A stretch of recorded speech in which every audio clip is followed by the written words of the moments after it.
जय जय स्वामी समर्थ.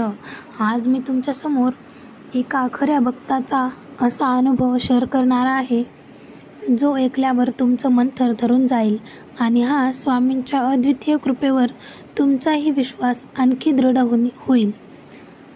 तर ही गोष्ट आहे संजयची. एका छोट्याशा गावामध्ये राहणारा होता.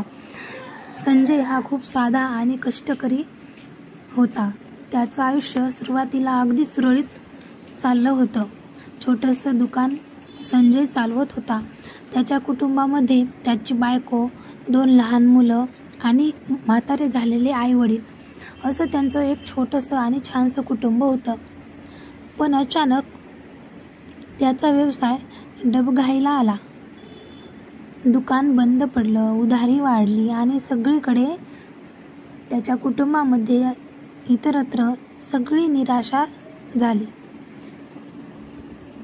तर संजयची अशी अवस्था हतबल झालेली होती.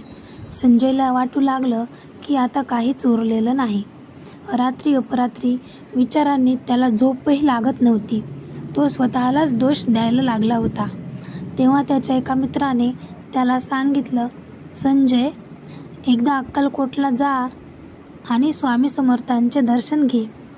ते सर्व दुःख हरतील. मग संजय निघाला अक्कलकोट यात्रेला. संजय काहीसं अनिच्छेने पण एक आशा ठेवून अक्कलकोटला निघाला होता. तिथं जाऊन तो समाधीसमोर बसला. स्वामींच्या चरणी डोळे मिटून प्रार्थना केली, स्वामी, आता तुम्हीच आधार द्या. माझं सर्व काही हरवलं आहे. त्या रात्री त्याला एक विलक्षण असं स्वप्न पडलं. तर त्याच्या स्वप्नामध्ये साक्षात श्री स्वामी समर्थ महाराज आले. तेजाने उजळलेले स्वरूप महाराजांचे त्याला दिसू लागले. स्वामी म्हणाले, भिवू नकोस, मी आहे तुझ्या मागे. उद्या पहाटे तुला तुझ्या प्रश्नाचं उत्तर मिळून जाईल. संजय अगदी गोंधळून गेला.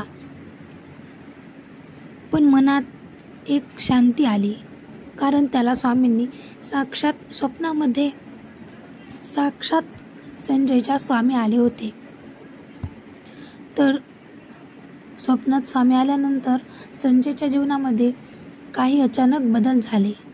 दुसऱ्या दिवशी सकाळी त्याला एक जुना ओळखीचा फोन आला. त्या फोनवर असं बोलणं झालं तिकडून की, संजय, मी एक नवीन दुकान उघडतोय. तू पुन्हा माझ्यासोबत काम करशील का? तेव्हा संजय अवाक झाला. संजयला वाटले की आता माझं सगळं संपत आलेलं आहे. त्याच्यानंतर मी अक्कलकोटला गेलो, मला स्वामींनी दर्शन दिलं. तर तो कोणतीही विनंती न करता त्याला एक नवीन संधी मिळाली होती काम करण्याची. म्हणून तो त्या संधीचं सोनं करून घेत होता. हळूहळू त्याचं जीवन स्थिर व्हायला लागलं होतं. त्याने त्याच्या मित्राच्या दुकानावर राहून त्याची जी उधारी झाली होती ती त्याने चुकवली. त्याच्या कुटुंबामध्ये सर्वांच्या चेहऱ्यावर एक हसू आले किंवा सगळ्यांचा चेहरा हसरा झाला. त्याच्या घरामध्ये कुटुंब सगळं त्याचं हसरा माहोल झाला. तर नंतर त्या दिवसापासून संजयची स्वामींच्या सेवेमध्ये किंवा त्याच्या भक्तीत वाढ झालेली असते. तर त्या दिवसापासून संजय दर गुरुवारी उपवास करत असतो आणि स्वामींचं नामस्मरण करत असतो. स्वामींचं एक वाक्य त्याच्या मनात घर करून राहिलेलं आहे की स्वामींनी त्याच्या स्वप्नात येऊन जे त्याला बोलले होते की तू भिवू नकोस, मी तुझ्या मागे आहे. तर हा अनुभव त्याने अनेकांना सांगितलेला आहे आणि तो म्हणतो, स्वामी कुठेही असले तरी त्यांच्या भक्ताला ते एकटं ठेवत नाहीत. तर तो सर्वांना संदेश देतो की तुम्हीही स्वामींची भक्ती करा.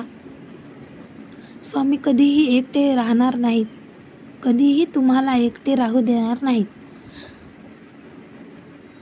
तर मित्रांनो, ही गोष्ट केवळ संजयचीच नाही, ही प्रत्येक त्या भक्ताची गोष्ट आहे जो संकट काळातही श्रद्धा सोडत नाही.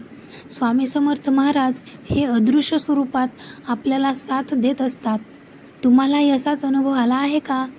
तर कमेंटमध्ये जरूर सांगा आणि हा व्हिडिओ जास्तीत जास्त शेअर करा, जेणेकरून ज्यांचं मन सध्या खचलंय त्यांना प्रेरणा मिळेल. तर हा अनुभव आवडला असेल तर असेच अजून अनुभव अनुभवण्यासाठी किंवा अनुभव तुम्हाला ऐकण्यासाठी माझ्या चॅनलला म्हणजेच स्वामीमय जीवन या चॅनलला जरूर सबस्क्राईब करा. व्हिडिओ आवडला असेल तर व्हिडिओला नक्की लाईक करा.